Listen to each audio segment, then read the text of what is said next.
Go ahead. Start the podcast. Getting like that, I was like, wow, we're getting into Fight Club for sure. Welcome into Inside Black and Gold. It is a season-ending, dismal, dreary Monday after a victory. God, that's Nothing bleak. good. The Saints are terrible. They lost 15-12 at home to the Eagles, and now doomsday is approached, even though they're just 2-1.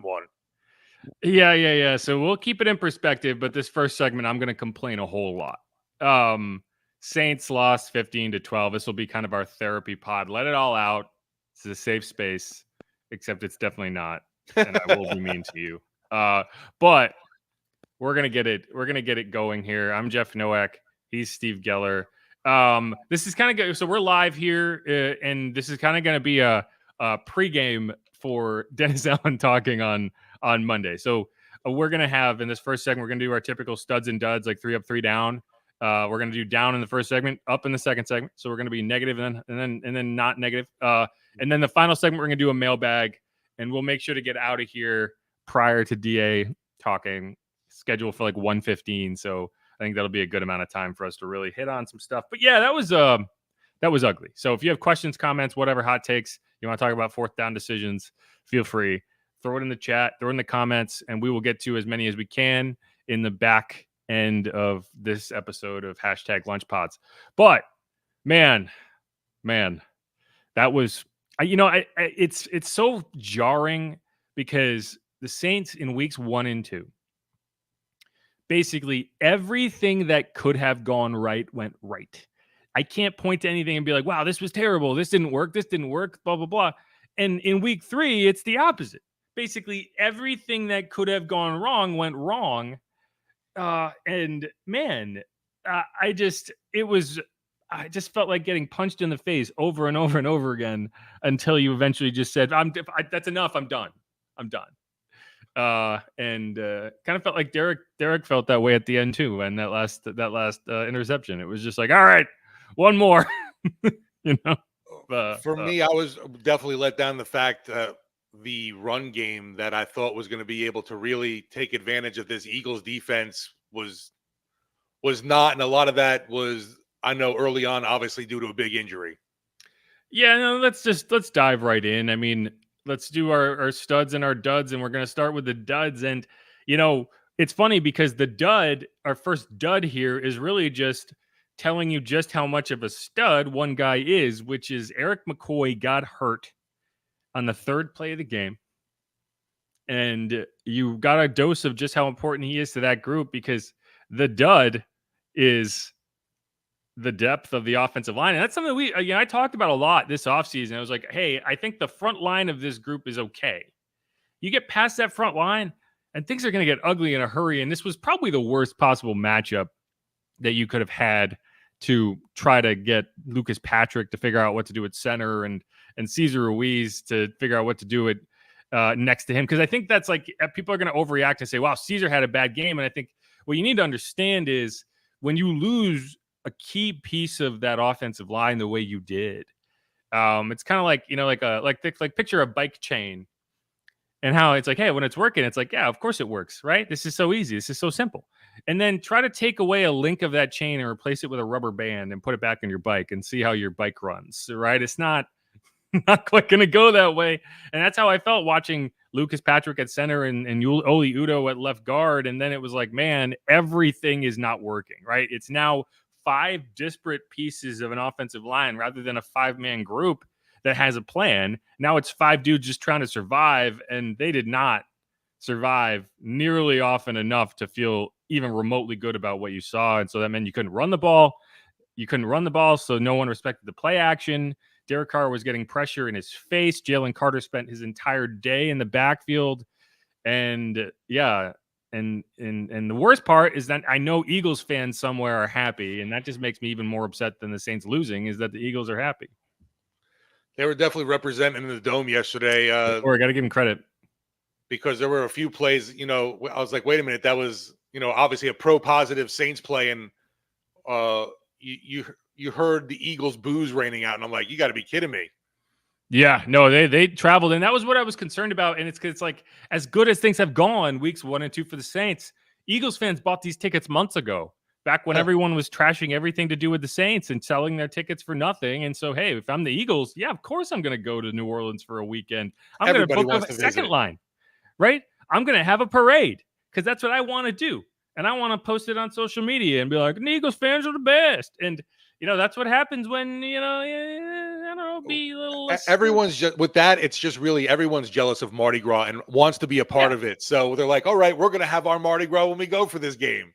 No, I mean, when you are a team, when you are a fan base that wants to travel and travels well, and you're trying to be like, okay, where should we go? Which stadium should we try to take Vegas. over?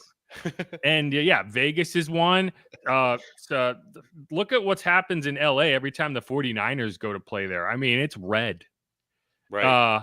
And in New Orleans, it's like it's an appointment city. It's a tourist destination. Like, hey, we can take over Bourbon Street, and that's what they did. And so I mean, it was loud in there. It was they did a good job. You have to give them credit. Hopefully, that's not the case all season. But just to kind of tie off that point, here is Dennis Allen talking about losing Erik McCoy and how that affected the offense yesterday. Yeah, I mean it's a big blow. I think he's an important part to our offensive line and the way that we play up front, and so that was difficult to lose him. And yet, it's part of the game, and we've got to be able to step up and be able to, still play at an acceptable level when we lose guys like that. How many adjustments do you have to make in particular when you lose the center? Is that a bigger deal? Just even taking away how good a player he is that particular position? Yeah, look, I mean, it's difficult, both from a mental standpoint and that guy, making sure we're getting in, onto the right people and doing the right things, and not to mention the fact that he's probably one of our better players on our offensive line. So I think that was certainly a factor in the game, and yet, we have to be able to still perform. Yeah, and I think, I'm hopeful that as you go forward, thinking, because I have a feeling Erik's not going to be back this week, and we're going to hear from Dennis Allen this afternoon. I would be stunned if he gives us any real update on Erik. I'm sure even if they don't, report will come out Wednesday. That's right. Even if they don't think he's going to play, they're not going to tell us. They're not going to AJ Brown this situation and let the Falcons prepare ahead of time for whoever it's going to be. I think you have to consider, even if Erik doesn't go, maybe saying, hey, Caesar, is this a better option? Because I thought Ole Udoh really struggled at left guard. And so would you be better off figuring out right guard and Caesar being a better option at center than Lucas? Like would you upgrade at center with Caesar, upgrade at left guard with Lucas, and then figure out right guard? That's the question. I don't know what you're going to do, but I do think it's, I do think you lose something when you don't have a dedicated backup center, at least on the practice squad, you can elevate on game days. Because when losing Erik is difficult enough, but when you also you're downgrading at two positions just to replace the center. And I don't like that. I think that really made things difficult, where instead of just kind of replacing one guy and having everyone kind of rally around him, suddenly you're replacing basically the entire left side of your line next to a rookie. It just didn't work. So we'll see. But either way, that was really when he went out, the entire tone of that game changed. The air coming out kind of thing. And with your analogy with the chain, it's like your most important, strongest chain on the whole link too is now down. It's definitely my biggest downer today. Is I'm thinking about not having McCoy in this lineup for this offense, because he is that your best guy there, probably your a top 5 player overall on the team, and just means a lot to an offensive line we had questions about going in. And there's no clear cut replacement, and there's nobody you're just going to go out on the street right now and think is going to be able to start, week 4, sorry. Right. You lost your most important offensive lineman probably, and your best offensive lineman from a talent perspective too, in my opinion. Because Erik McCoy's really good. He's really good, and it just nothing worked when he went out. And so we'll see. He's not, it's a groin issue, which is better than a knee, right? Yeah, I guess. Right. Hopefully it's not a tear, but at the same time, You're talking about a guy who has to get down in a stance and snap the ball 50, 60 times a game. If your groin is not right, that's a tough position to play. Doesn't So sound fun. we'll have to see. But either way, you keep going forward, and a lot of these downs are next to each other in the sheet, right? Get me a yard, please. Can someone get me a yard? Can anyone get me a goddamn yard? That's definitely an area I thought too. It's like you really miss Taysom, obviously, clearly there, because man, I agree with you. No one else can get a yard for you. Nobody. Where the hell's Jamal Williams? What's he here for? What the hell is he here for? Why is he on the team? If you need 1 yard, it's 3rd and 1. Get me a damn yard. Where is he? Where's the fullback? Like, anyway. So just kind of go into that. Like, there's a couple things. One is, should the Saints have gone for it on 4th down? I'm just going to be consistent here and tell you, yes, they should have gone for it on 4th down. You can say they didn't have Eric. They couldn't run the ball fine.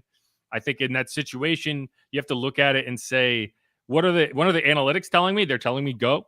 What is my gut telling me? They're telling me, well, we're not going to score a ton of points, but I will go out.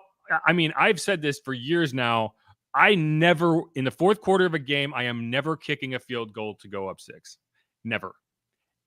Because how does that actually benefit you? Like, let's play this out. If you were up 3, you're going to go against a team that is going to play conservative once they get into field goal range, knowing that they have a field goal to tie the game. They're not going to go on 4th down. They're going to be, hey, we can tie this and see what happens. You go up 6, you lose that, and instead you go up against the team that's going to go on every 4th down. They're going to be playing desperate, and either way, you have to keep them out of the end zone. So I would rather take my chance to take full advantage of that and get a 1st down and say, give me a goddamn yard. Go get me a yard. And so you can complain about it. I get it. The hindsight analysis is going to be they lost by 3, so I'm going to just plug in 3 points. Like, that's how it works. You're making that decision in that moment. And to me, my gripe is not with the decision to go on 4th down. It's the play calling on 3rd and 4th down, which you called a play that was for Taysom, right? That little Derek sprints out and you direct snap the ball to the running back. That's a Taysom Hill play that works in part because of what Taysom Hill does.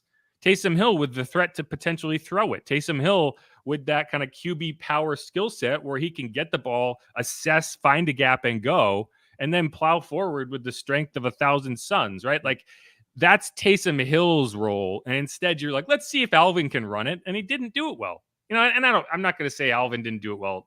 He did not succeed in that moment. And I haven't really watched that play back to say whether there was blocking or not, but I don't know. I didn't like that. If you're going on 4th down, why not be aggressive there? Why not call a play action and try to get a touchdown there?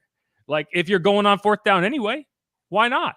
And then on 4th down, again, where's Jamal Williams? Where is my short yardage back in the short yardage situation? So I don't know. I kind of felt like in this game, like, you can quibble with that decision. I personally think it was the right decision, and people are mad because it didn't work. And I hate that. I hate results-based analysis where if it didn't work, we're mad about it. But I think if, I look back at this game and I say, Clint Kubiak could do no wrong over the first 2 weeks. It seemed like every decision he made worked. Every call he made kind of felt like he got a little, I don't want to say overwhelmed, but I don't know if he handled this situation particularly well. It felt like they got away from things too quickly. It felt like they weren't running stuff because they felt like they couldn't. And I don't know. It felt like if he was a golfer, he went out there with like 4 clubs in his bag and constantly got in situations where it's like, I don't have a sand wedge today. What am I going to do? I guess I'll just putt from the sand, from the sand trap. Right. I have a friend's dad who he could not hit out a sand trap for his life. So he would just take his putter in there and just whack it. That's kind of how I felt the Saints were operating this game on offense. Yeah, you mentioned obviously where the heck is Jamal Williams? 1 carry, -1 yards on the day. That's it. 1 touch on the day. It makes no sense. Another guy I thought I thought would be more prevalent in a game you thought was going to be physical against the Eagles. Where's Juwan Johnson too? Yeah, I didn't think the tight ends had a particularly good day. I didn't think, Foster, I thought blocked really well weeks 1 and 2. I didn't think he blocked. And part of that was Zach Bond was just like, you're not blocking me, Foster, Zach Bond revenge game. There you go. That game, Zach, it went the way I thought it would, right? You target him in coverage, you succeed against him in coverage, but he's going to get off the edge and he's going to make plays. He's the reason you didn't get that first down. That fourth down failed because Zach beat Foster on a block and made the tackle on Alvin like literally centimeters short of the line to gain. That's about as close as it can get. And Alvin, to his credit, he was stopped behind, well short, and he made it close. I think he was short in the end, but no. And so that was frustrating. And it's just, you look at it and you say, okay, what do you take from this? And I don't know. It's like everything you tried to do didn't work. You got away from your game plan. You got away from your bread and butter. And, the wildest stat in that game was Derek Carr got sacked one time. Right. Didn't seem like that with the pressure that was there. Well, he was constantly under pressure. Yeah. So I think that's what people take for granted is he is able to avoid negative plays at a very effective rate. And then he throws that interception at the end of the game. And we can talk about that. Yes, it was a bad decision.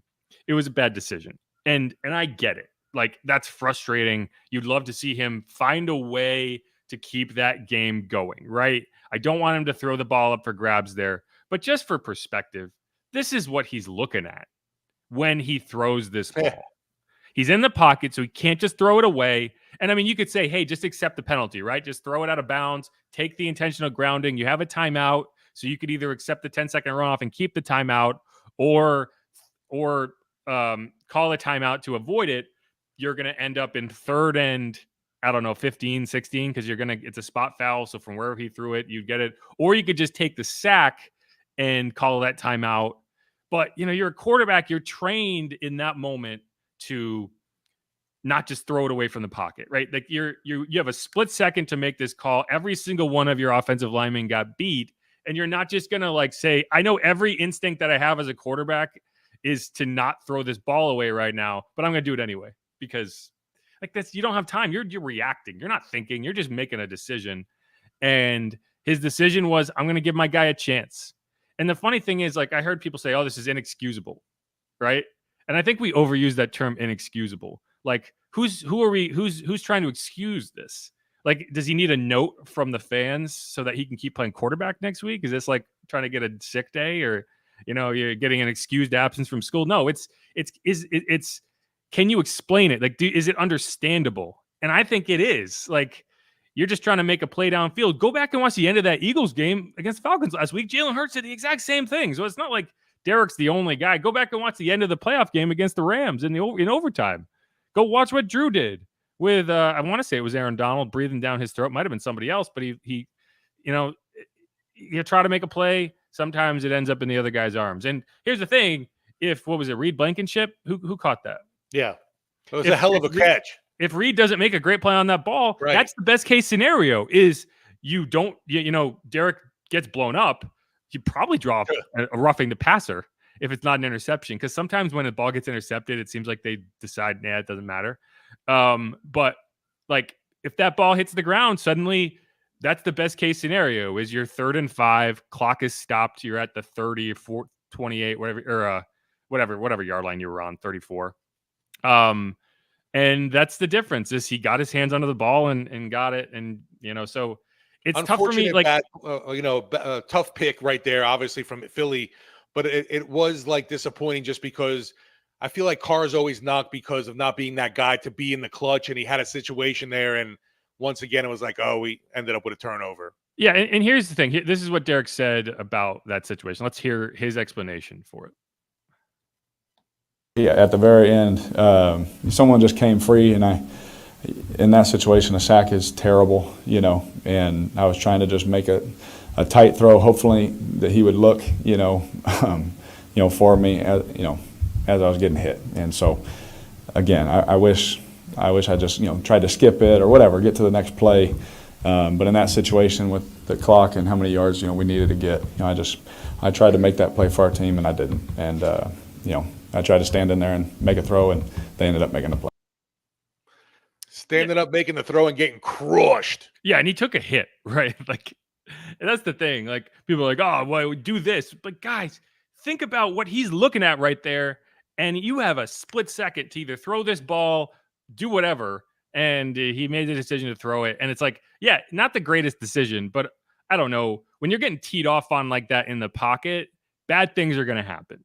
So I'm not going to be overly critical on the quarterback when you put him in that situation. If there's no pressure and he makes that throw anyway, yeah, just throw him under the bus. But like, come on, guys. Like, what do you want the guy to do in that scenario where it's like this is the obvious thing? Any quarterback in the NFL would have not. This is when the snake den comes back alive and says, well, Rattler would have ran for the first. Yeah. Well, that's the thing. Like, if you have a Lamar Jackson and you're able to extend this play, maybe you make a guy miss. I don't know. Like, all these Georgia players couldn't get Joe Burrow down in the SEC championship. So suddenly, but either way, I don't know. I'm not going to be overly critical about this play when you completely let the quarterback down all game. He avoided turnovers all game. Right. To your point, like, oh, he's in these clutch situations. Derek Carr's led game-winning drives. It's like he's done it as much as anybody in the NFL, at least active players. And here's the thing, like, you could say, oh, he didn't perform in a clutch situation, but he needed to go ahead game-winning drive for a touchdown when he got the ball with 6 minutes left. What happened? No, you're right. And that included that drive. Yeah, it started at midfield, but that included having to go back because of Trevor Penning's stupid ass penalty. And what happened? You go downfield, you make a nice throw over Zach Bone in coverage. You see, it was funny because one of my so much of the stuff I said going in actually played out the way I thought it would, which was like, okay, go after the former Saints, right? So how did you score that touchdown? You attack Zach Bone in coverage through a back shoulder throw to Alvin. He went up and mossed him for the first down, and then you attack CJ Gardner-Johnson in coverage, and he got burnt by Chris Olave for that touchdown. If you were able to do that more often throughout the game because you could have protected, I think you have a good shot. But, you give the ball back to your defense up 5 with 2 minutes to go, and they can't close it out. And then we're going to say, well, the quarterback, if only the quarterback, how many times are you going to ask your quarterback to lead a go-ahead drive is my question. And, the issue is you left the defense on the field too long throughout the course of the game. Demario Davis was off the field for that final drive, and I think that you won't convince me that with an injury. You won't convince me that two guys running into each other doesn't have something to do with Demario being off the field. Yeah, it's just like when you bring it down to a situation like that at the end of the game, bad stuff happens, and something bad happened. You with mentioning Penning and his silly penalty, you also got some bad gree on that too when you hurt a player doing that too. Devontae? Yeah. Well, that was a different play, but that was Christian Boyd who got in there.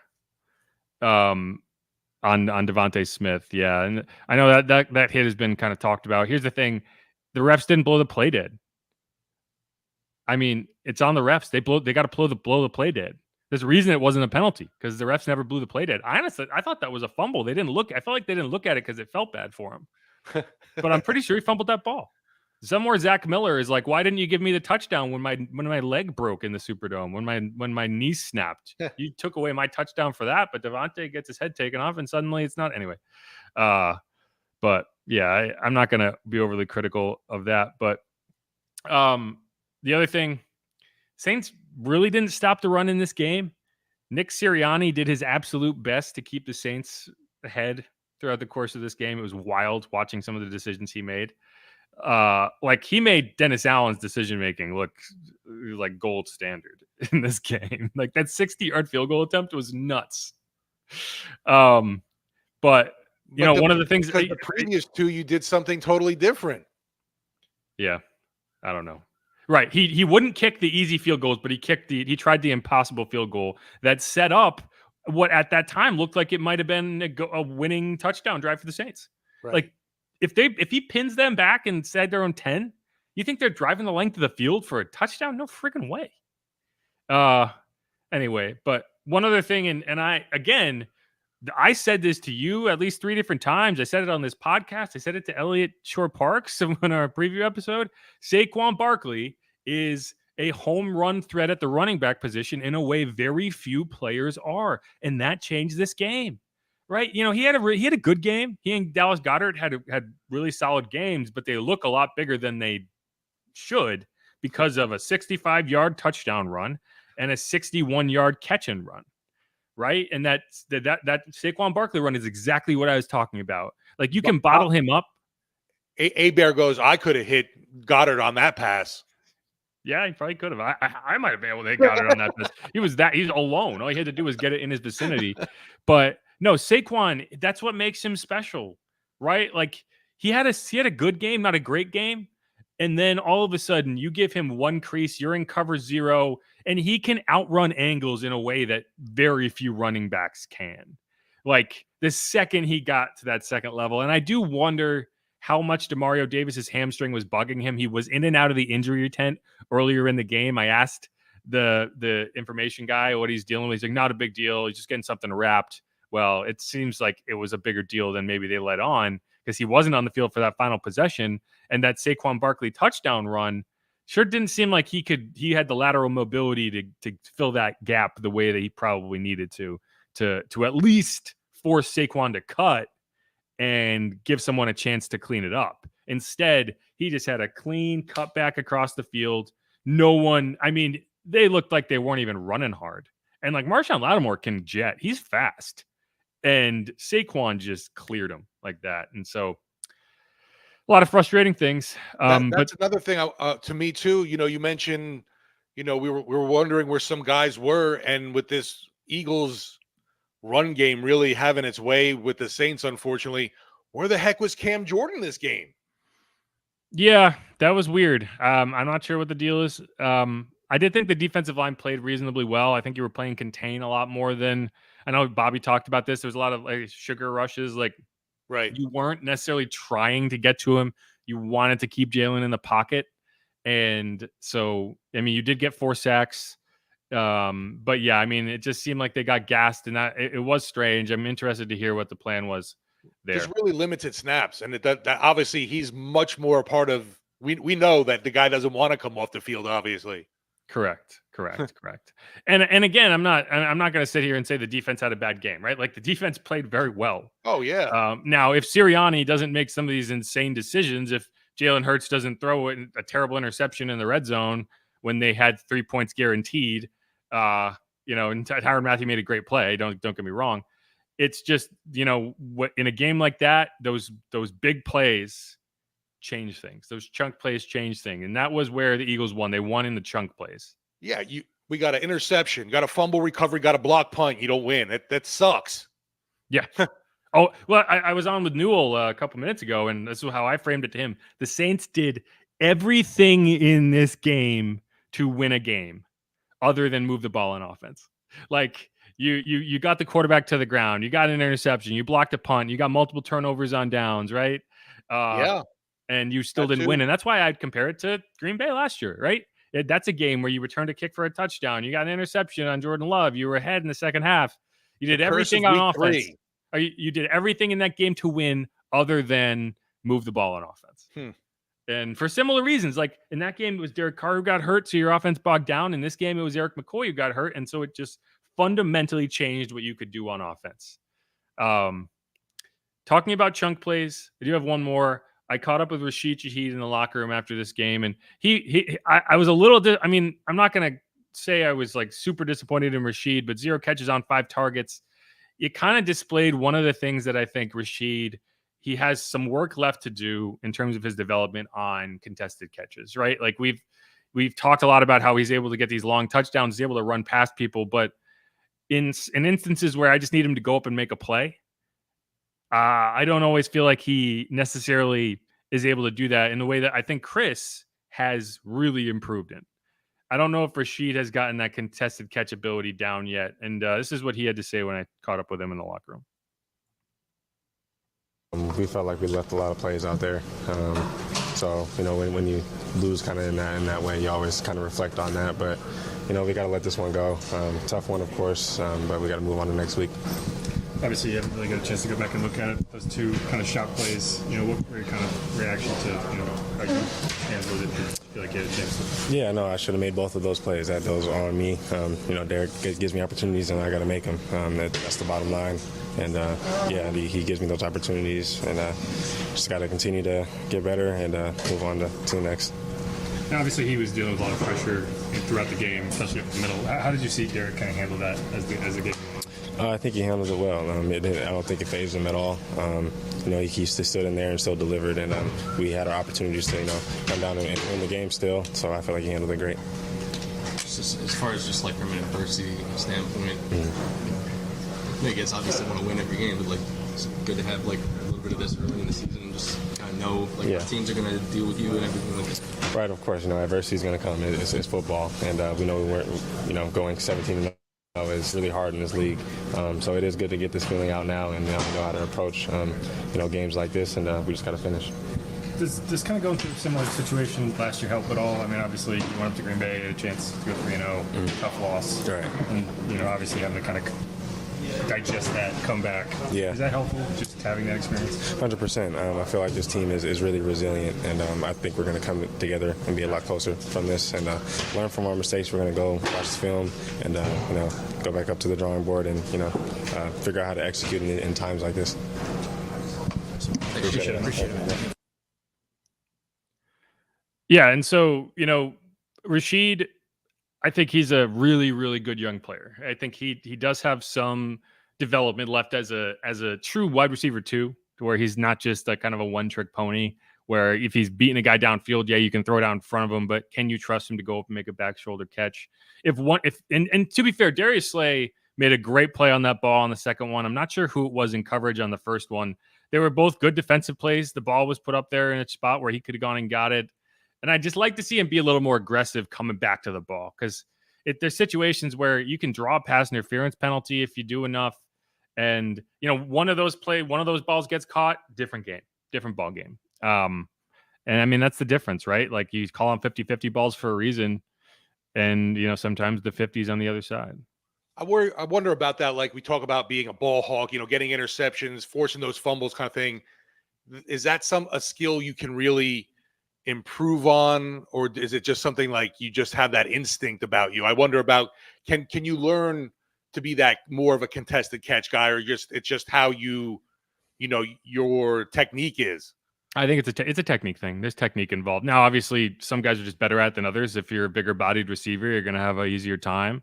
But I think, body control and understanding, hey, I need to work back to the ball and be more aggressive and force the defender to foul me, is something that, when you're a fast guy and you're used to running past people, I just don't think it's necessarily something that you have as a reflex, and you have to kind of train that. So we'll see. I think Chris got better at it over the course of his few seasons. Chris had a great game. We'll talk about that a little bit more. But yeah, I mean, that's my last down. Is there anything else negative that you want to talk about before we move on?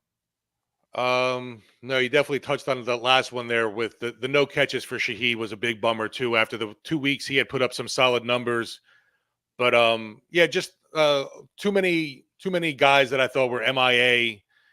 Going back to think about it with Jamal Williams, a Cam Jordan, and then even obviously with Shaheed just being shut down. Agree. It was just a day where nothing that could have gone, it's like, again, 50-50 situations, right? Like nothing that was 50-50 went the Saints' way, right? At least not on offense, and it's frustrating. But all right, let's break off this segment. Again, this is Inside Black Gold. I'm Jeff Nowak. He's Steve Geller. We're getting you a quick live stream ahead of Dennis Allen speaking today to the media. So if you're listening to this after the fact and you're wondering, hey, were there any updates on Erik McCoy? We don't know yet. We'll be coming back later in the week with some more information. But we wanted to get this to you before that so we could talk about some stuff and complain before DA tells us, we watched the film and we felt like, hey, this and that and this and that. But that was a lot of the negative stuff. We're going to come back and talk about some of the more positive things that happened, because there were some positive things. I also want to talk about CJ Gardner-Johnson and basically that he's a kind of a lunatic and why he's not here, which it makes a lot more sense now that we kind of have a better picture of the scenario. So we'll talk about that and a few other things. Remember, we're going to close this out with a mailbag. So if you have comments, questions, whatever, throw them in the chat and we'll get to as many of them in the back end of this program. But again, this is Inside Black and Gold. Thanks everyone for hanging out. We're talking about Saints 12, Eagles 15, frustrating loss. Let it all out. This is a safe space. Who dat? We will be right back.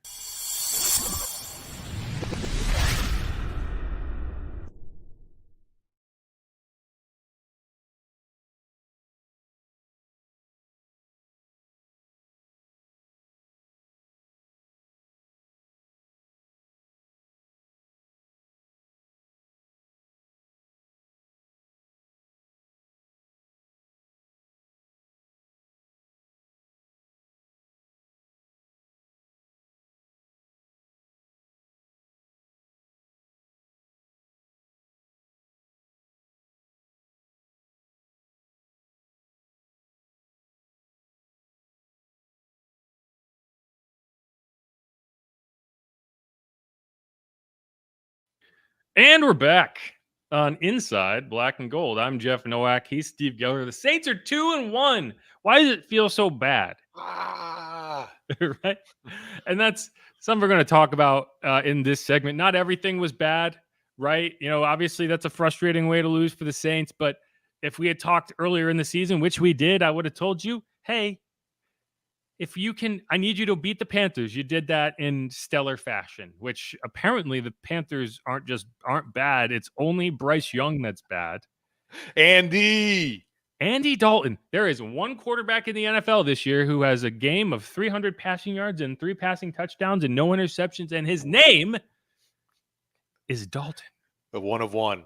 Roadhouse. Man, it's that guy. Oh, that's going to be a fun matchup in Week 9. When Andy Dalton, I assume he's going to be the quarterback when the Panthers host the Saints, and you're going to get that. That'll be a tough. If the Saints lose to the Andy Dalton-led Panthers, man, the DA's not going to hear the end of that. So the script writers are busy, man. Oh man, they're working overtime. But let's get into it again. We're talking about the Saints. We're gonna have a mailbag in the back end of this program, so get your comments, questions in there, and we'll get to as many as we can. But you know, some things went right in this game. Some things went well, and you know, in a game where you couldn't really get anything going on offense, I do feel like we need to give Chris Olave a lot of credit. He had a really good game. You know, from a blocking perspective, I don't know, none of the blocking went well, so I'm not going to necessarily make any comments on that, but he was targeted 6 times. He made 6 catches. He had 84 yards and a touchdown. He had more than half of Derek Carr's passing yardage. I think Derek finished the game with 142 yards.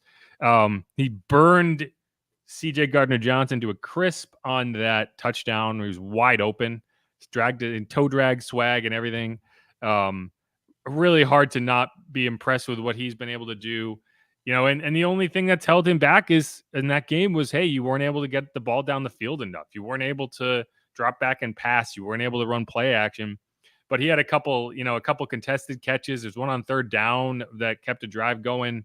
You know, Chris, I think, has been kind of that true number 1 receiver that you want. And I don't know. I keep waiting for that kind of blow up game. It was funny because I set the over-under before the game. I tweeted from the house account over-under, and I just kind of made it up on like, okay, what's the over-under for Chris Olave in this game? And let's see what I set it at. I set it at 5.5 catches. He ended up with 6 catches. 90 yards. He ended up with 84 yards. And 0.5 touchdowns. He got a touchdown. So, man, do I have a future as like an odds maker? I was going to say your calling's in Vegas, baby. Yeah, like I was right on the money with all of those.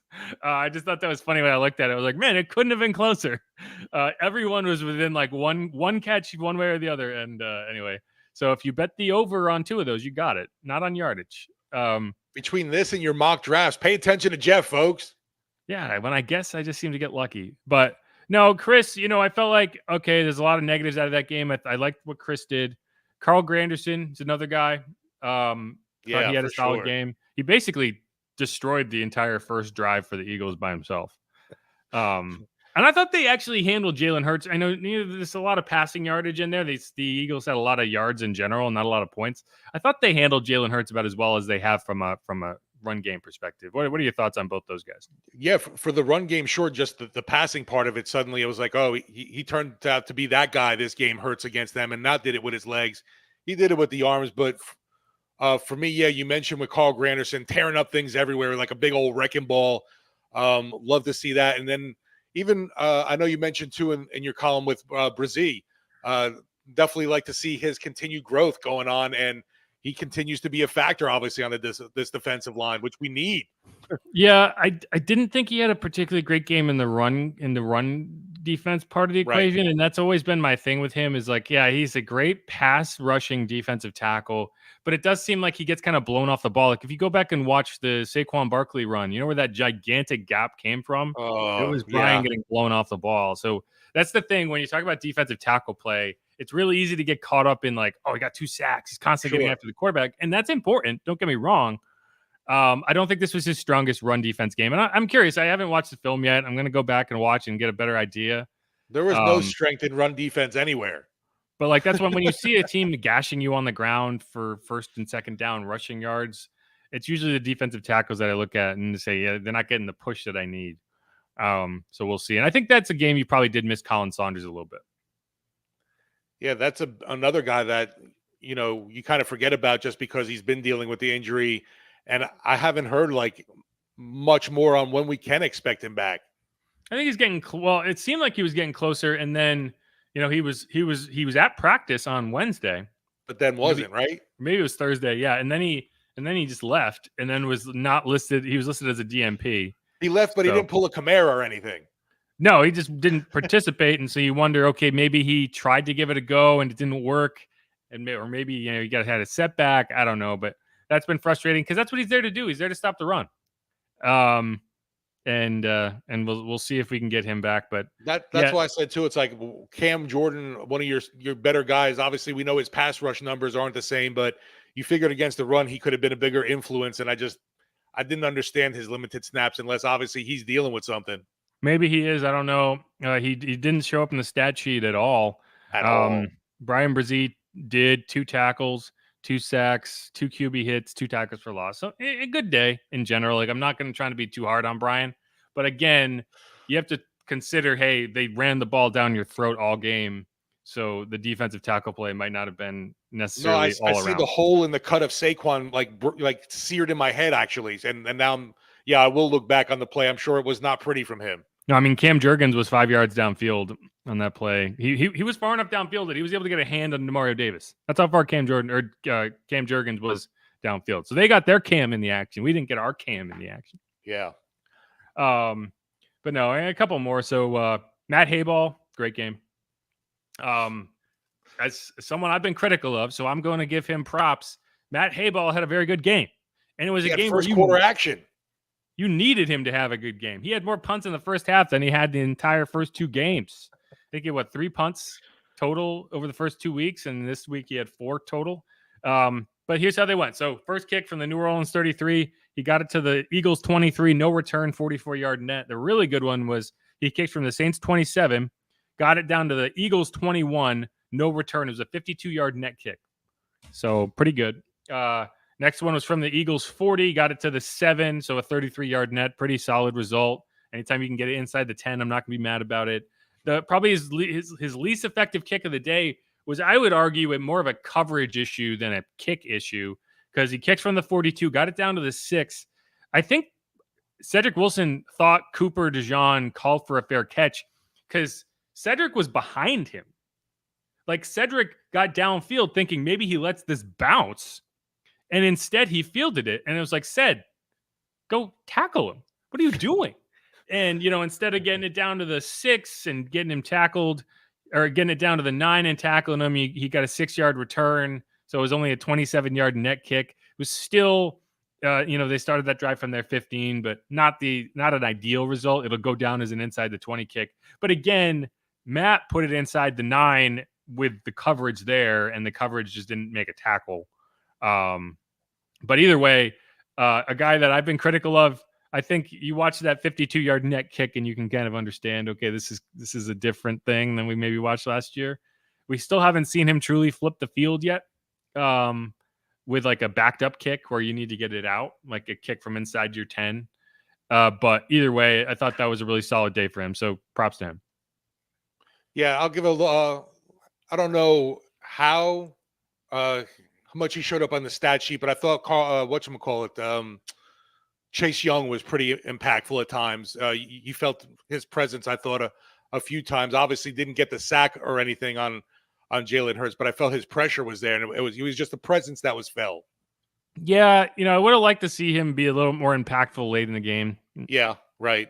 I thought he kind of wore down a little bit, which maybe he did. Here's the thing.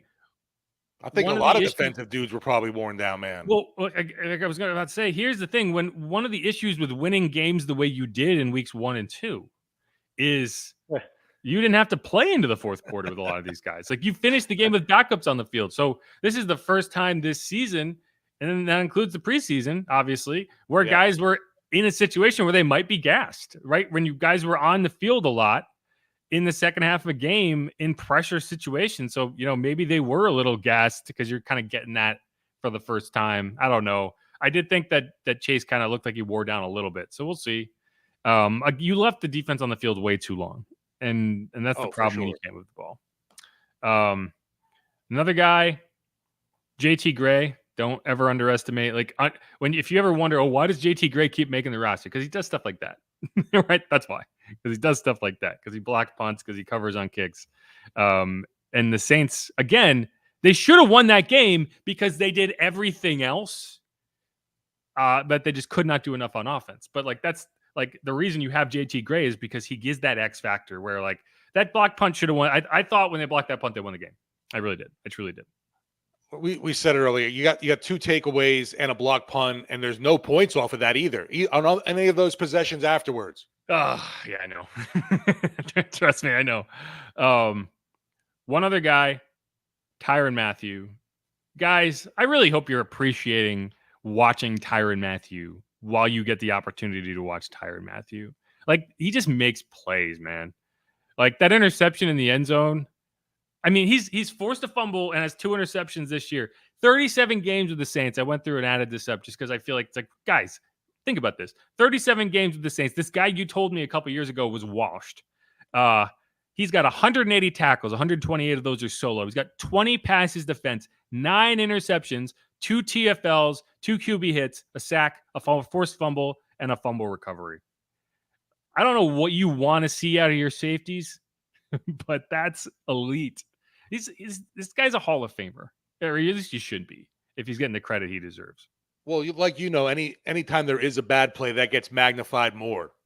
Yeah, and I mean, obviously you'd hope that he could have said, "Hey, Jordan, don't run directly into Marshawn on that Dallas Goedert." God, man, That looked like a blooper reel.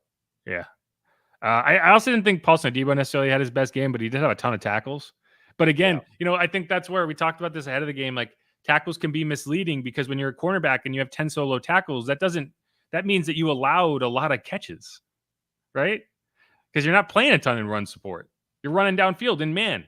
So if you have I think didn't Paulson lead the team in tackles? Yeah, he had 10 solo tackles. Right. Well, if he has, I would much rather have him have 3 or 4 passes defensed.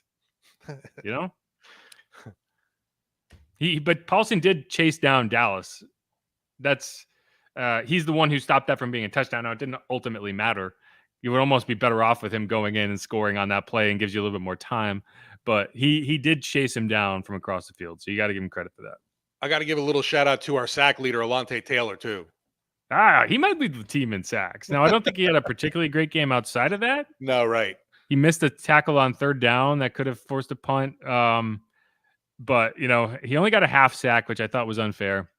But, yeah, he had 4 tackles, a half sack. Oh, wait a minute. Who got the other half of that one? Was it? I'm not sure. Is Probably it Granderson with there? It must have been Granderson because, it had to be Granderson because he has a sack and a half. And I think they just say he's the defensive end. We'll give it to him. He doesn't get a lot of stats. So he was around there. I mean, defensive ends only get so many stats. So it's on the DBs. They get all their other stuff. They get interceptions and stuff to negotiate their contracts with. Speaking of guys negotiating contracts, I think CJ Gardner-Johnson is unwell. And, we talk about Tyrann Mathieu, talk about CJ, and, if you ever wonder, okay, why is CJ not on the team and why is Tyrann not on the team? This is Tyrann. I asked Tyrann about kind of the jawing, and if you remember late in that game, he and Marshawn Lattimore went over to the sideline and kind of got into it. Jalen Carter was talking shit all day, and, they kind of got frustrated and went over. This is what he said when I asked him about it. Some kind of jawing going back and forth later in the game. Yeah.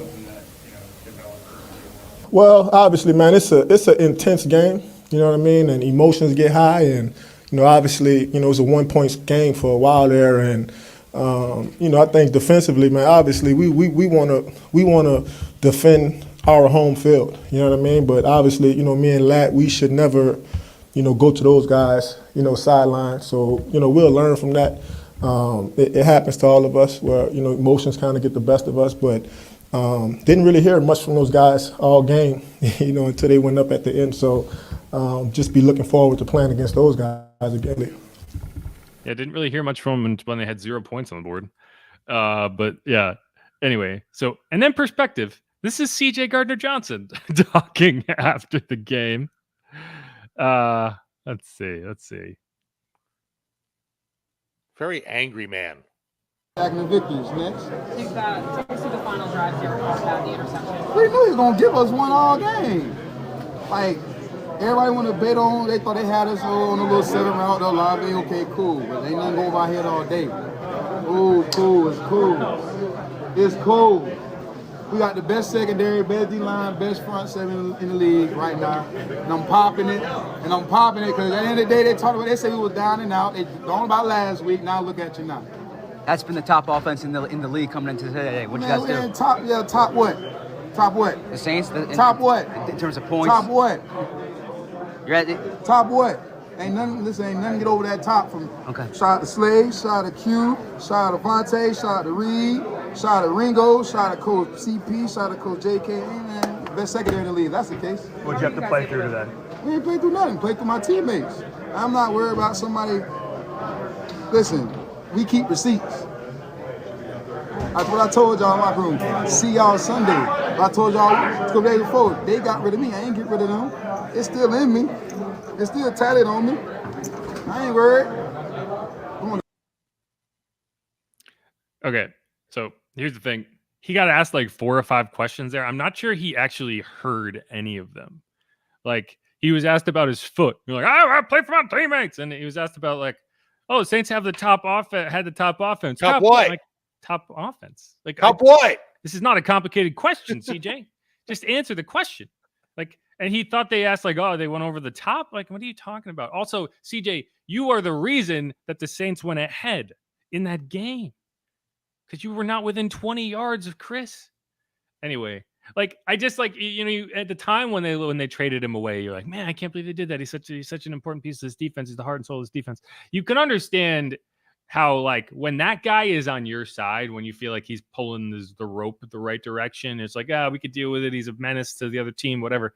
When he's not, God, you can understand quickly how that kind of spirals, right? So I don't know.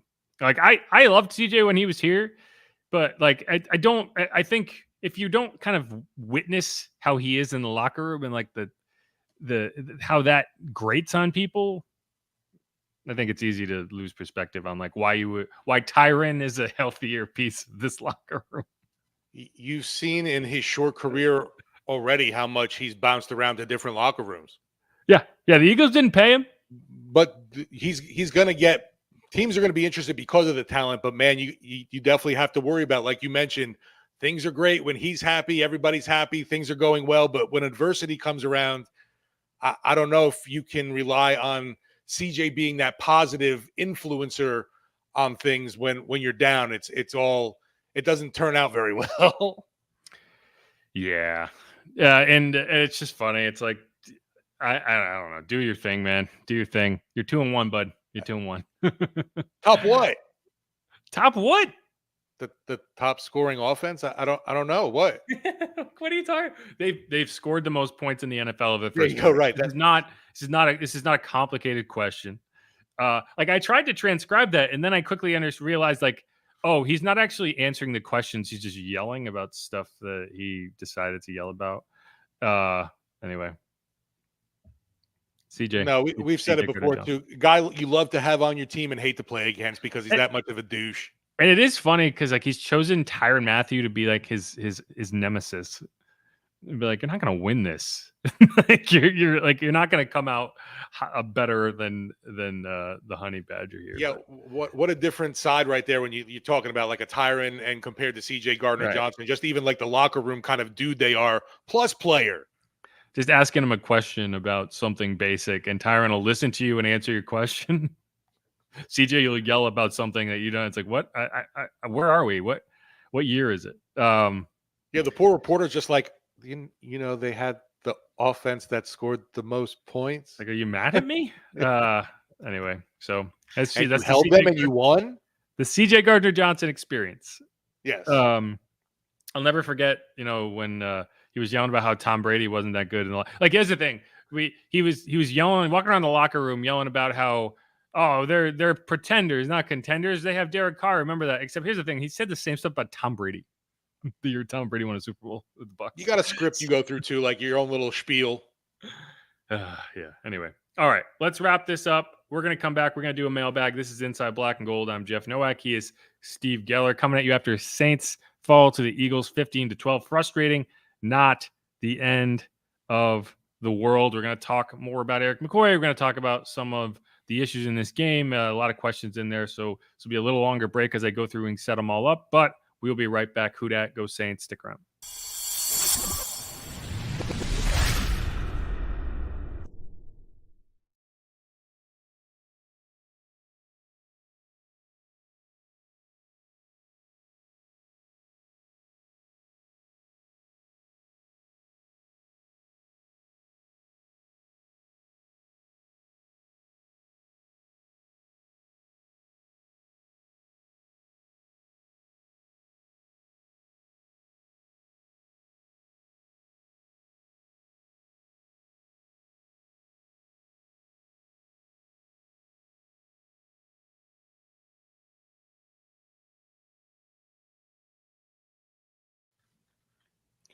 And we are back. One more segment to go on this here hashtag Lunch Pods edition of Inside Black and Gold. We're kind of just serving as the pregame show for Dennis Allen's press conference, which will be coming at you in about 20 minutes. So that's how long we're going to go for. We're going to answer questions. We're going to do a live mailbag until such time exists that Dennis Allen is standing at a podium, and we'll let you go do that. I figure a lot of people are here watching this being like, let's see what DA says, because we do want to hear more about Erik McCoy. We want to hear more about, maybe Demario Davis. I don't know if we'll get any real injury updates today. They'll probably hold those till Wednesday, but we'll have to see. Either way, they will not be in this podcast if those updates do exist. That's They're going to the recovery process, and we'll find out more on Wednesday.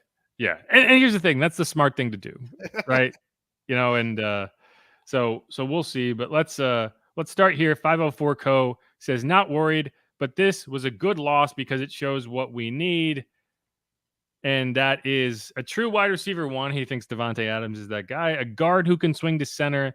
A true free safety. The safeties got cooked. I don't think that's true. I don't think the safeties got cooked. How did the safeties get cooked? The Eagles really, they didn't go over the top. Right. Now, you don't want your safety running into another guy. You were in cover zero on Saquon Barkley's long run. Where did the safeties get cooked? I didn't see that.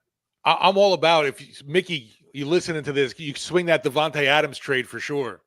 No, I agree with you. I would love to see a bigger bodied wide receiver. One of the things that happened was Michael Thomas responded to the Nick Underhill tweet about how Chase Young and Pete Werner made a huge play. And Mike Thomas responded with THE, all capital letters. And I think people misunderstood what he was saying there, because I think people thought he was emphasizing the biggest play of the year for the defense. And it's not. Guys, I need you to understand that Mike Thomas is way more about Ohio State than he is about the Saints. And that's what he was saying. He was saying the Ohio State University. People saw that and were like, he wants to come back. I'm like, no, he's just going to stand for his Ohio State brethren, like he always has. But I did think that was funny. Either way, no, I've had people ask, Mike Thomas is not coming back, guys. Relax. No way. But no, I wouldn't mind to see a bigger body wide receiver. I don't think you're going to see a trade swung. I would love to see somebody be that guy. But again, you're getting two wide receivers on the field most of the time. I don't think the wide receivers were the biggest issue in this game. I think the wide receivers have been good. No, just from a talent aspect, if obviously you can get a guy like Davante Adams, we know, I'm sure you've seen the receiver series, or at least some of the clips from it, where he's fighting in LA, or with the Las Vegas, but just things aren't going well there. And it's just, putting him in a different situation back with Derek Carr and a team that's at least got a chance. I would love to see, obviously, that kind of dude in this offense, along with Olave and Shaheed. Then we start getting really interesting looks, and you start talking about the Saints as one of the better offenses in the league. Obviously, we know statistically whatever right now, but I'm just saying what you look at talent wise, people were so down on the wide receiving core. So just Devontae Adams, I know, is that dude and would love to have him here. Yeah, no, I would love to have Devontae Adams. I don't think it's going to happen. But did you No, hear Antonio? but I'm just dreaming along. Do you hear Antonio Pierce after that game? They lost to the Panthers, and he said like there were players out there making business decisions, so maybe we're going to have to make our own business decisions. Shit, yeah, right? I don't know how long Antonio's going to last there. But the other thing is a guard who can swing to center. I don't think that's the problem. The Saints have plenty of guards that can swing to center. The issue is when you're a guard, you're not the best option at center. Like Lucas Patrick is a guard who can play center. Cesar Ruiz is a guard who can play center. I still don't want them instead of Erik McCoy. So it's not like they're missing guys who can play center. They're missing Erik McCoy, an elite center, and not having an elite center changes things. So it's interesting because I didn't like Patrick in the center role, and I'm interested to see, like you were mentioning, are you gonna maybe move Ruiz? We'll see. I'd like to think that with a week to prepare, and here's the thing, even if McCoy, we've had people say, is McCoy out for the year? Nelson asked that question. We don't know. I doubt it, but we'll see. Either way, not right. You can't bank on him playing this week. I would be stunned if he plays this week. And so you will at least one way or the other have a week to prepare, because I think it's easy to overlook how difficult that is to change in real time. Right, to just change position. All that communication, all that shit that has to happen. Like you're losing not only your best offensive line player, but your most important offensive line player, and it takes away from everyone else around him because he's the leader of that group. I can't remember if I said this earlier in the show, but I know I said it to Newell earlier today, which is, if I had to rank the three positions on an offense or on a team that are the most impactful when you lose them, and that's not including specialists, because obviously specialists, when you don't have them, that screws everything up. But number one is the quarterback, because he's the quarterback of the offense, right? Number two is your middle linebacker, because he's the quarterback of the defense. Number three is your center, because he is the quarterback of the offensive line. And you kind of lost all three of those. And you saw the result, right? Like, you will not convince me that not having DeMario on the field to be that communicator wasn't a factor on a play where you've seen it already in the game, and you have your safety and your cornerback running into each other on the most important play of the day. And so like when those guys are out there, it's not just about the player you're losing. It is about the importance they are to the players around them that you're losing. And so that's a factor. And hopefully with a week where you can game plan, it's a little better. Anybody got any magic lotion or whatever, please send it to McCoy, because we need him. Yeah, Mr. Miyagi, if you can get in there. Please. T Mama says Sunday is huge. The Dirty Birds look good yesterday. They look good the last 2 weeks. I don't know. And they got jobbed in this game with that no PI call on Pitts. That's kind of the thing everyone wants to talk about now, is how the Chiefs get all the helpful calls from the refs. But that and how Kelsey looks washed. Everyone's calling washed now. Too much fun this offseason. Spent too much time with T Swift. Tay has sucked the life out of him. Yeah. Yeah, that makes sense. I think the science supports that. Yep. Eugene Sutherland says, as a Houdat transplant here in Philly for a decade now, I assure y'all this loss was no more disappointing for anyone than me. Daily life changer. Unfortunately, I speak from too much experience. Again, yeah, I'm honestly I might be more annoyed that Eagles fans are happy than that Saints fans are sad. Because we can deal with the sadness. We're used to it. I hate the idea that Eagles fans are happy about anything. Yeah, I mean, they're a pretty rough fan base. I know. But Abear was having a blast in the press box, yelling EAGLES to them. Ran away. Most of the game. He ran away. They ran away? I don't know. That's what Sharif was saying. He was like, all the fans were like, where'd he go? And you're like, I don't know. He's gone. I was like, he had to do the postgame show. That's the deal. But yeah. Brandon Hillary says, this is the O-line play that we all expected week one. I guess that's true. I definitely did, right. But it's not for the reasons we expected. Right. Because I think that game, again, we can put all of this on Erik McCoy. I do think that game changed on a dime when Erik went out. Like, so many of the things you wanted to do on offense were not working because Erik went out. And I don't want to be overly harsh on Lucas Patrick. He's not a starting center. You just equated it there when you're talking about the players that you don't want to lose in a game. Obviously, when you lose your quarterback, everyone's going to go, fuck. And the center has that same effect to more than just one person on the team. There's that whole line. There's the quarterback, the run game. It just it sucked. And it was like that perfect storm brewing again week 3 with a freaking injury that doomed this team. Yeah, that's what I'm worried about is you end up seeing similar issues to last year in that, like, not only did you lose this game probably because you lost that player, but his absence impacts other games in ways that cost you games. And the offense is unable to do the things. Like, one of the reasons I felt better about this game was because I felt like the Saints defense could do what they did and keep the scoring down, right? But I went in thinking, hey, this Saints offense, what we have seen, should be able to put up points to the point that, like, hey, we shouldn't have to win a 15-12 game or an 18 to 15 game. We should be able to get this points up into the mid to high 20s and feel good that the defense can keep the scoring reasonably low, because they did. And that's the frustrating thing. But yeah. Anyway, we'll see. The big news will be today if we do get anything more on McCoy. Hopefully you don't want to hear the worst of it. Like, it would be like a season-ending BS, but I don't think that's the case either. Yeah, 504 Co also says your whole offense should not just stop because your center gets hurt. Understand struggling, but our entire offense was completely disappeared. That was ridiculous. And again, when this offense needs to be able to run the ball, like, there's no ifs, ands, or buts about it. If this offense cannot run the ball, I don't know how many times I've said this, but I have said this like a broken record. If you can't run the ball, things are not going to go well for you. Now maybe you can win close games. Maybe the defense can play above its head and, keep the scoring low, and you can, maybe Derek Carr can make something happen late in the game. But, like, if you're playing games the way you did on Sunday, you're not going to win.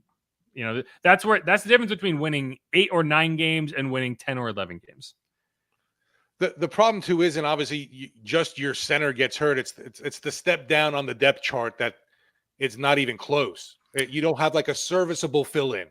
Well, that's the thing. So Deep Space here makes a good point. It says, did you know that the Eagles' backup offensive lineman has a 80 PFF grade? They're absolutely stacked. No, I mean, they lost Lane Johnson in that game. Right. Yeah, I didn't notice that. And I think, like, losing your, it's situational. Like, when you lose your starting running back, okay, next man up. It's like you could feel like they can go in and do the same things. Now, maybe not at as high of a level, but it's only impacting that position. You lose your starting right tackle, again, it's impacting that position. Whereas you lose a quarterback, a center, Mike linebacker, it's impacting multiple positions. It's especially with the way the Saints have chosen to do it, which, again, I'm not a huge fan of, is you're literally now, because you lost one player, you're playing with backups at 2 positions. I don't like that. And that's what the Eagles were at least able to do, is they lost their right tackle, but they only had to replace one guy, and you can help one guy. So I don't know. But no, the Eagles, their offensive line is really, really good. And that's one of the reasons that they're a contender. That's the reason Saquon loves it there too. Oh, yeah. I mean, it's such a difference. His life is so much easier. He really didn't run the ball that much. I mean, it's crazy. You look at the numbers. He only ran the ball 17 times. He averaged 8.6 yards a carry. Now, that's when you have a 65-yard run, that's going to bump that number up. But, like, I expected to come out of that game and seeing like 25, 30 rushing attempts. Huh. Alvin ran the ball 26 times. What was surprising too, Philly, is not that many rushing attempts with Hurts. Yeah, he only ran the ball 8 times, 25, and it wasn't. I don't think there were. I'm not sure if there was a single designed run. I don't recall any. There might have been 1 or 2, but it wasn't like they were just having him drop back for a QB draw. No. And then part of that's because they didn't have to. Mr. O Universe says, Steve is so chill. Jeff is frustrated. You're right. I am frustrated. But, it's more just a character that I play.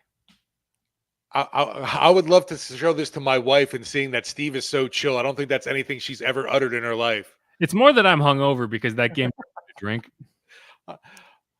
I'm definitely I'm feeling the Monday morning blues today. I don't know about hungover, but normally it makes me sound like an alcoholic. I don't drink just because I'm stressed. But, like, last night, I really don't drink as much as I used to. I used to drink a lot in college, like college kids do, and I drink a lot when I first moved down here because it was, New Orleans. I really don't drink that much. I usually have a bottle of bourbon in the house, and like last night, I was just going back and forth with people on Twitter, and I was just like, I need to drink.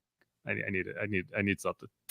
I had one person who I told people, like, basically we were arguing about the 4th and 1 call, and I was like, hey, if you're the type of person who thinks you should kick a field goal on 4th and 1 at any point, just unfollow me because we will not be friends. And someone was like, hey, this so you just don't want to talk to anyone who disagrees with you? That says a lot about it. And I was like, what do you think I'm doing right now? I'm talking to people who are disagreeing with me. I'm just warning you that if you decide to wade into this arena, I'm going to be like Michael Scott in The Office and go full karate on you and in front of all your friends and family. Like, I just need you to, I'm warning you. And the guy was like, are you okay? It sounds like you're not well. And I said, I never once claimed to be okay. I never once said that. Don't put words in my mouth and tell me that I pretend to be okay. These games make me into a person that I don't necessarily like. But I don't know. Just it's the job, man. Hey, you got some more bird watching to do this week. We got goddamn pluck birds. them. Got to go back to Atlanta, a city I hate. And it's not even because of the Falcons. I just don't like the city of Atlanta. Like, it's all this urban sprawl shit where you can't walk anywhere. You got to drive. But I will say, a quality press box though. Yeah, the stadium is nice. They had the roof open. I doubt they'll have it open for a noon start, but they had the roof open last night, which I've never actually seen it open during a game. I'm sure they've had it open, and I just haven't witnessed it. But that is a cool little feature when they have that little donut hole. I think the nickname for it is like Megatron's butthole. I was gonna say the sphincter or something. Sphincter.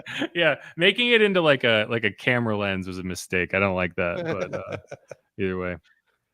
504 Coast says, where is the guy we picked up from the Commanders? John Ridgeway. He was playing. He was active. I thought he's gone.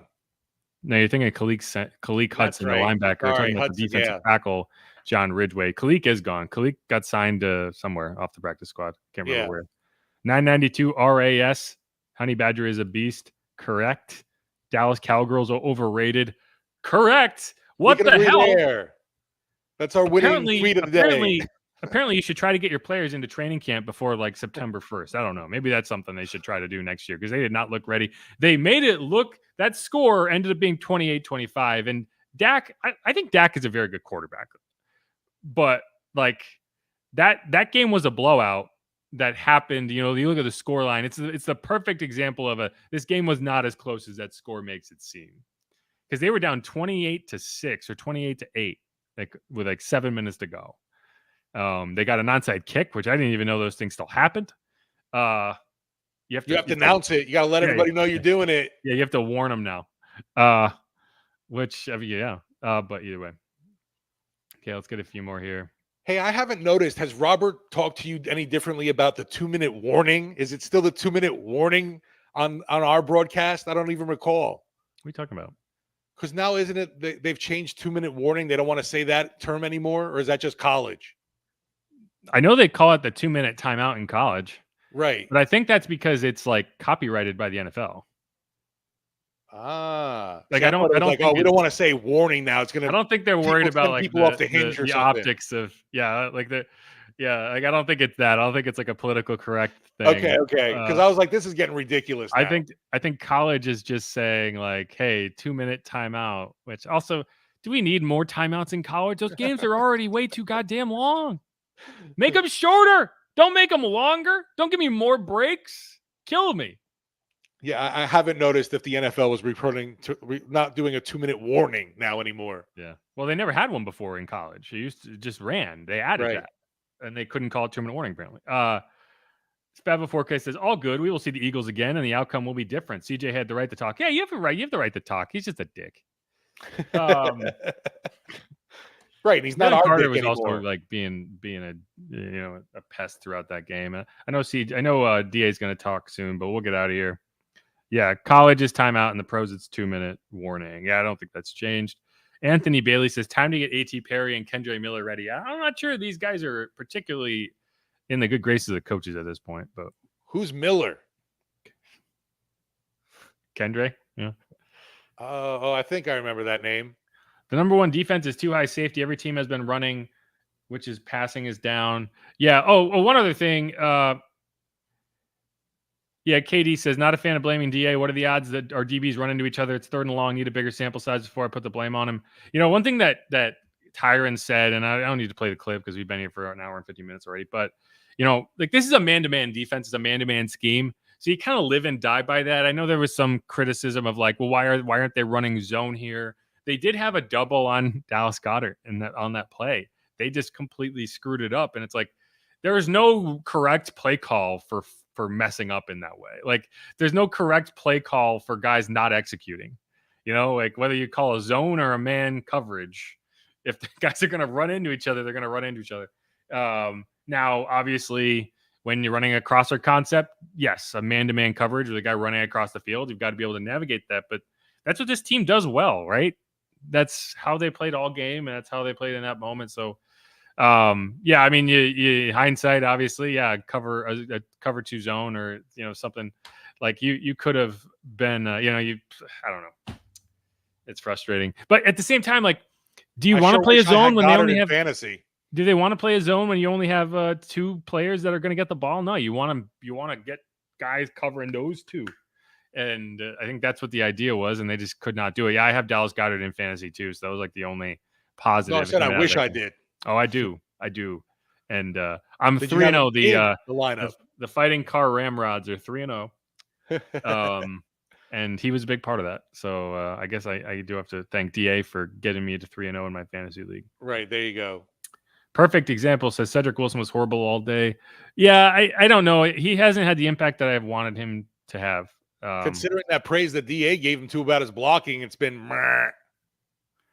Yeah. Well, I mean, I think he has been blocking reasonably well. I just wish he was more involved in the offense. Brenton Bannister says just here for the excuses. I don't know. Have any. Did we give any excuses except for center? I always give excuses. He's right. I'm a shill. I'm just a shill for the team. That's my only excuse. No freaking center. Here's my thing, and this is what I'll go out on. Guys, what I find to be really lame is this idea that, hey, we're super excited after 2 games and everything's perfect and this is a Super Bowl team and blah, blah, blah. And then you kind of come back down to earth and there's a really difficult game. You deal with injuries, you get bad luck, you get adversity, and suddenly Derek Carr's bad, Derek Carr's terrible, bench him, go somewhere else, DA sucks, fire him. Like, we don't need to do this every time. Like, can we just talk about the team and not have to be this crazy 180 whiplash of like, I believe this one week and I believe this the next week. Like, we can talk, we can criticize all we want. Like, I'll be critical of that decision by Derek Carr to throw that ball and in that interception in that moment. But we also have to take the context of everything into account and understand that it's not all or nothing in every scenario, right? Because that's not how the team looks at it. So why is that how we look at it? I'll leave you with definitely that. It comes with the territory. Just the sports world and NFL too, man. It's like instant reactionary. Like it's like you said, you're at the highest high, and then now it's like, yeah, this is why I told you Dennis Allen needs to go.